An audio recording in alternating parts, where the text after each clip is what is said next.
સૂર્યપુત્રી તાપી માતાના જન્મદિને ઓવારાઓ પર સફાઈ સહિતની કામગીરી કરાઈ હતી ત્યારે સામાજિક આગેવાન દ્વારા સફાઈ અભિયાન સાથે તાપીના તમામ ઓવારા પર સિક્યુરિટી ગાર્ડ મૂકવા માંગ કરાઈ છે, કારણ કે ઓવારાઓ પર ગેરકાયદે પ્રવૃત્તિ થતી હોવાનું જણાવ્યું હતું।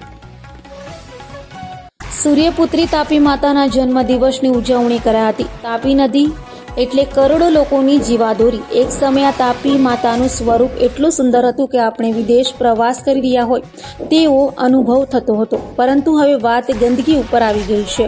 આજે અશ્વિની કુમાર રામનાથ મહાદેવ ઓવારા પર હરીશ ગુર્જર તેમજ સુરત શહેર કોંગ્રેસ દ્વારા સફાઈ અભિયાન કાર્યક્રમ યોજાયો હતો, જેમાં તમામ કાર્યકરોએ તાપી માતા ઓવારા પર ખૂબ મહેનત કરી સફાઈ કરી હતી। તો હરીશ ગુર્જર દ્વારા જણાવવામાં આવ્યું કે સુરત શહેરના તમામ ઓવારા પર સિક્યુરિટી ગાર્ડ મૂકવામાં આવે અને પોલીસ દ્વારા સમયાંતરે કોમ્બિંગ કરવામાં આવે, કારણ કે નદી ઓવારા પર દારૂની હેરાફેરી, ગાંજો, ચરસ, ડ્રગ્સ તેમજ જુગાર રમતા હોય છે અને જે લોકો નદી ઓવારા પર ગંદકી કરતા હોય છે એમને દંડ સહિતના નિયમો લાગુ કરવામાં આવે તેવી માંગ કરી હતી। હું સુરતના સાંસદ, ધારાસભ્ય, કોર્પોરેટરશ્રી, મેયરશ્રી અને તમામ અધિકારીને એક નિવેદન કરીશ કે સુરત આ રિવરફ્રન્ટ જે તાપી નદી કિનારાના જેટલા પણ ઓવારા છે ને એ ઓવારા પર સિક્યુરિટી ગાર્ડ મૂકવામાં આવે। બ્રિજ પર પણ ગાર્ડ 1-2 વર્ષ માટે તમે ગાર્ડ મૂકશો ને સિક્યુરિટી ગાર્ડ, એક જ વસ્તુ કહેશે ભાઈ અંદર તમે જાઓ ખરા, પણ કોઈ વિધિ, કોઈ ફૂલપાત્રી પધરાવી નહીં, કારણ કે લોકલ સ્થાનિક લોકો જે સેવા કરે છે ને એનું લોકો માનતા નથી।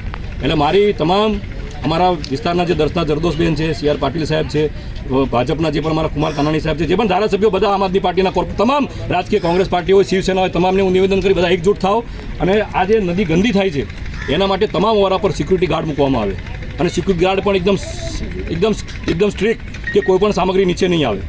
આ 1 વર્ષ, 2 વર્ષ, 3 વર્ષ તમારો ખર્ચો થશે, પણ તાપી નદી જે સાફ થશે ને સાહેબ, એમાં જે બજેટ છે ને 400 કરોડ ને 400 કરોડ બચી જશે। આજે 400 કરોડ ક્યાં જાય છે મને નથી ખબર। 400 કરોડનું બજેટ છે સાહેબ, કેટલું બજેટ હશે તાપી સભ્ય અભિયાનનું? 400 કરોડનું બજેટ છે। હવે 400 કરોડ બજેટમાં પેલા બતાવું તમને, અહીં પેલા ચાંદીના પેલા ઘડા, આ ઘડા નાખેલા ઘડા, આ ઘડાના સ્ટેન્ડ છે, એ ઘડા બી ગાયબ થઈ ગયા છે। આ ઘડા બી નાખેલા એ વર્ષો જમાના પહેલાં, એ ઘડા બી ગાયબ થઈ ગયા છે। તમે જે કચરાપેટી મૂકો છો એ બી ગાયબ થઈ જાય છે, ડસ્ટબિન બી ગાયબ થઈ જાય છે, કારણ કે અહીંયા ન્યુસન્સ વધારે છે ઓવારા ઉપર। દારૂ, જુગાર, આ ચરસીઓના અડ્ડા બની ગયા છે ઓવારા પર। કોઈ મા બેન દીકરીઓ ઓવારા પર આવી શકે એવી પોઝિશન નથી। એટલે મારી તમામ રાજકીય પક્ષોને નિવેદન છે કે દરેક ઓવારા ઉપર સિક્યુરિટી ગાર્ડ મૂકવામાં આવે। સિક્યુરિટી ગાર્ડ એ બી સ્ટ્રિક્ટ એકદમ, કે કોઈ પણ ન્યુસન્સને નીચે નહીં આવવા દેવામાં આવે, કોઈ પણ જાતની મૂર્તિ પધરાવવા દેવામાં નહીં આવે, કોઈ પણ તહેવાર હોય એના માટે કૃત્રિમ તળાવ બનાવો પોતપોતાના વિસ્તારમાં। કુમાર કાનાણીના વિસ્તારમાં બનાવે, સાંસદ એના વિસ્તારમાં બનાવે, મુકેશ પટેલ એના વિસ્તારમાં બનાવે, મતલબ પોતપોતાના વિસ્તારમાં કૃત્રિમ તળાવ બનાવવામાં આવે અને જે ધાર્મિક લોકો છે તમામ સમાજના, જે માતાજી, ગણપતિ, જે પણ તહેવાર આવે છે એની મૂર્તિ ત્યાં સ્થાપિત, એની વિસર્જન ત્યાં થાય, નદીમાં ના થાય। એટલે આવાવાળા સમયમાં નદી પાછી આપણી અતિએવી થઈ જાય, ફક્ત સિક્યુરિટી ગાર્ડની જરૂર છે અને લોકજાગૃતિની જરૂર છે।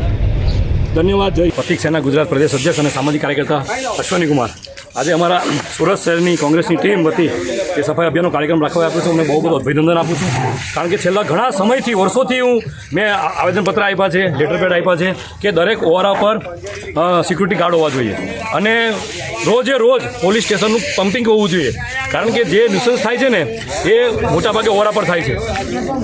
સામે પારથી દારૂ લાવવું હોય, ગાંજાનું, ડ્રગ્સનું, જુગાર, બધું મોટાભાગે ઓવારા પર થતા હોય છે।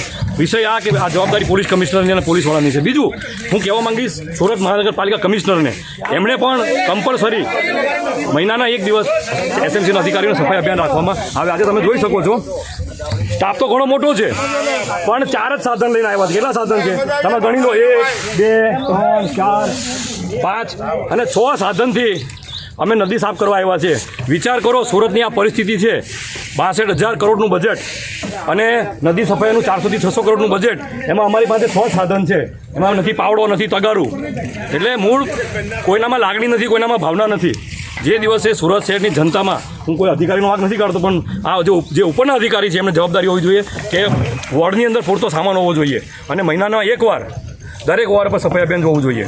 કારણ કે આજે અમે ગંદકી જોઈ લો, તૂટેલી નાવડી, તૂટેલી મૂર્તિ, કપડાં, આ બધું નદીમાં નહીં નાખવું જોઈએ।